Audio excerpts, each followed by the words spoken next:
नमस्ते साथियों। आज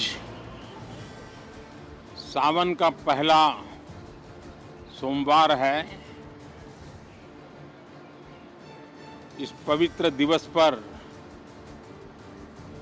एक महत्वपूर्ण सत्र का प्रारंभ हो रहा है और सावन के इस पहले सोमवार को मैं देशवासियों को बहुत बहुत शुभकामनाएं देता हूं। आज संसद का मानसून सत्र का भी आरंभ हो रहा है। देश बहुत बारीकी से देख रहा है कि संसद का यह सत्र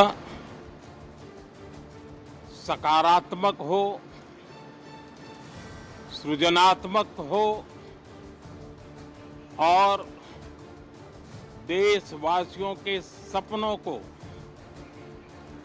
सिद्ध करने के लिए एक मजबूत नींव रखने वाला हो। साथियों, भारत के लोकतंत्र की जो गौरव यात्रा है उसमें ये एक महत्वपूर्ण पड़ाव के रूप में मैं देख रहा हूं। व्यक्तिगत रूप से मुझे भी, हमारे सभी साथियों को भी ये अत्यंत गर्व का विषय है कि करीब 60 साल के बाद कोई सरकार तीसरी बार वापस आए और तीसरी पारी का पहला बजट रखने का सौभाग्य प्राप्त हो। ये भारत के लोकतंत्र की गौरव यात्रा की अत्यंत गरिमापूर्ण घटना के रूप में देश इसे देख रहा है। ये बजट सत्र है। मैं देशवासियों को जो गारंटी देता रहा हूं, क्रमशः रूप से उन गारंटियों को जमीन पर उतारना, इस लक्ष्य को लेकर के हम आगे बढ़ रहे हैं। ये बजट अमृतकाल का एक महत्वपूर्ण बजट है। हमें 5 साल का जो अवसर मिला है, आज का बजट हमारे उन 5 साल के कार्य की दिशा भी तय करेगा और ये बजट 2047 जब आजादी के 100 साल होंगे तब विकसित भारत का जो हमारा सपना है, उस सपने को पूरा करने की मजबूत नींव वाला बजट लेकर के हम कल देश के सामने आएंगे। हर देशवासी के लिए एक गर्व की बात है कि भारत बड़ी इकोनॉमी वाले देशों में सबसे तेज गति से आगे बढ़ने वाला देश है। गत 3 वर्षों में लगातार 8% ग्रोथ के साथ, 8% ग्रोथ के साथ हम आगे बढ़ रहे हैं, हम ग्रो कर रहे हैं। आज भारत में पॉजिटिव आउटलुक, इन्वेस्टमेंट और परफॉर्मेंस एक प्रकार से अपॉर्चुनिटीज की पीक पर है। ये अपने आप में भारत की विकास यात्रा का एक अहम पड़ाव है। साथियों, मैं देश के सभी सांसदों से, किसी भी दल के क्यों न हो, मैं आज आग्रहपूर्वक कहना चाहता हूं कि हम गत जनवरी से लेकर के हम लोगों के पास जितना सामर्थ्य था, उस सामर्थ्य को लेकर के जितनी लड़ाई लड़नी थी लड़ ली। जनता को जो बात बतानी थी बता दी। किसी ने राह दिखाने का प्रयास किया, किसी ने गुमराह करने का प्रयास किया, लेकिन अब वो दौर समाप्त हुआ। देशवासियों ने अपना निर्णय दे दिया। अब चुने हुए सभी सांसदों का कर्तव्य है, सभी राजनीतिक दलों की विशेष जिम्मेवारी है कि हमने दल के लिए जितनी लड़ाई लड़नी थी लड़ ली। अब आने वाले 5 वर्ष के लिए हमें देश के लिए लड़ना है, देश के लिए जूझना है, एक और नेक बनकर के जूझना है।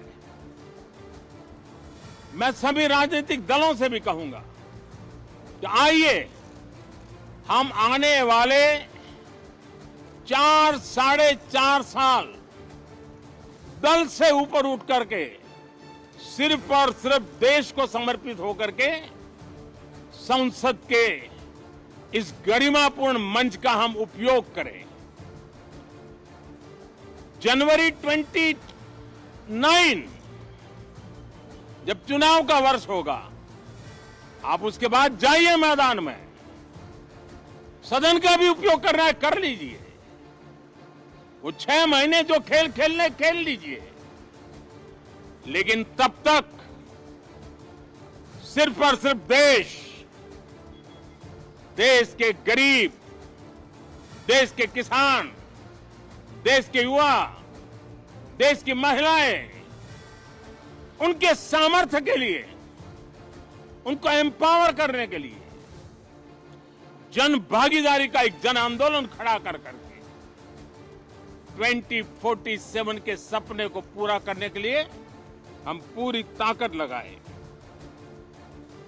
मुझे आज बहुत दुख के साथ कहना है कि 2014 के बाद कोई सांसद 5 साल के लिए आए,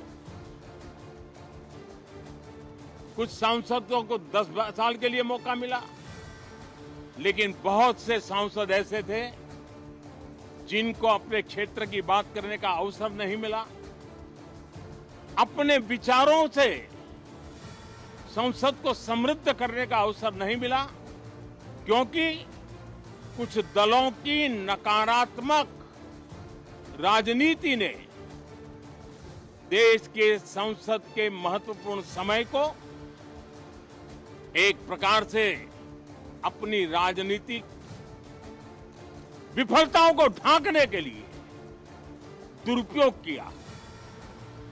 मैं सभी दलों से आग्रहपूर्वक कहता हूं कि कम से कम जो पहली बार सदन में आए हैं, ऐसे बहुत बड़ी संख्या में हमारे माननीय सांसद हैं और सभी दल में हैं, उनको अवसर दीजिए, चर्चा में उनके विचारों को प्रकट करने का मौका दीजिए, ज्यादा से ज्यादा लोगों को आगे आने का अवसर दीजिए। और आपने देखा होगा कि पार्लियामेंट के नए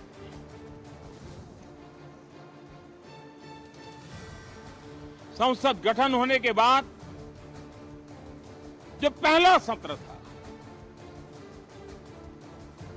140 करोड़ देशवासियों ने बहुमत के साथ जिस सरकार को सेवा करने का हुक्म किया है देशवासियों ने, उसकी आवाज को कुचलने का अलोकतांत्रिक प्रयास हुआ।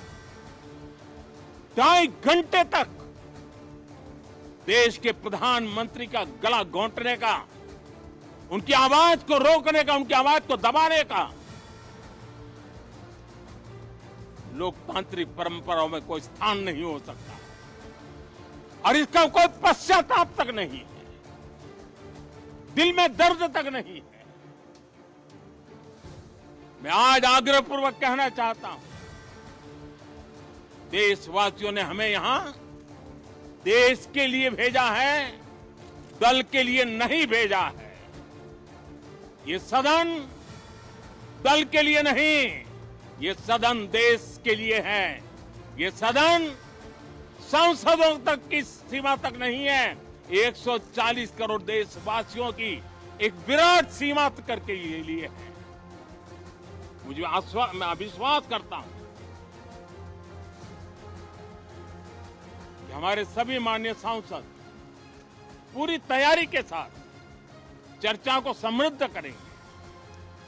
कितने ही विरुद्ध विचार होंगे, विरुद्ध विचार बुरे नहीं होते हैं, नकारात्मक विचार बुरे होते हैं। जहां सोचने की सीमाएं समाप्त हो जाती है, देश को नकारात्मकता की जरूरत नहीं है। देश को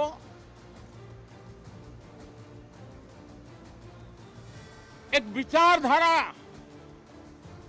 प्रगति की विचारधारा, विकास की विचारधारा, देश को नई ऊंचाइयों पर ले जाने वाली विचारधारा से हमें आगे बढ़ाना होगा। मैं पूरा ही आशा करता हूं कि हम लोकतंत्र के इस मंदिर का भारत के सामान्य मानवीय की आशा आकांक्षाओं को पूर्ण करने के लिए सकारात्मक रूप से उपयोग करेंगे। बहुत बहुत धन्यवाद साथियों। तो आज